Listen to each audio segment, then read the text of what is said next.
আলাইকুম। আমি নাইম, আমি একজন প্রবাসী। ভাই কথা হচ্ছে কি, প্রবাসে আপনারা যারা আসার চিন্তা ভাবনা করছেন, তারা অনেক চিন্তা ভাবনা কইরা তারপরে আইসেন, ঠিক আছে? তা না হলে আইসে শুধু কাঁদবেন। কাঁদা ছাড়া আর কোনো উপায় থাকবে না। আগে ভাববেন যে সবকিছু ছেড়ে সবাইরে রেখে কিভাবে থাকবেন।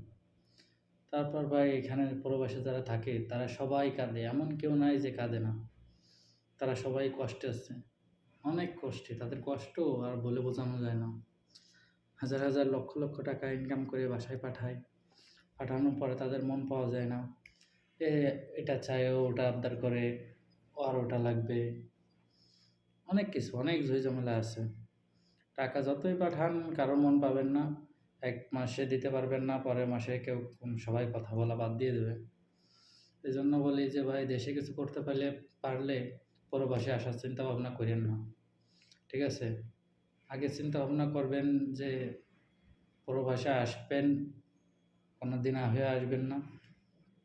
দ্বিতীয় কথা হচ্ছে আসার পরে যদি বিদেশ আসতে চান, আসার পরে সব মায়া ত্যাগ, সব ত্যাগ করে দিবেন। সব মায়া ত্যাগ করে দিবেন। তা না হলে ভালো থাকতে পারবেন না। এ ফোন দেবে, ও ফোন দেবে, বন্ধু হ্যান-ত্যান, এদিক সেদিক আত্মীয়স্বজন সবাই ফোন দেবে, এ আনবা, তা আনবা, ইহা দিবা, এই টাকা দাও, এই টাকা দাও।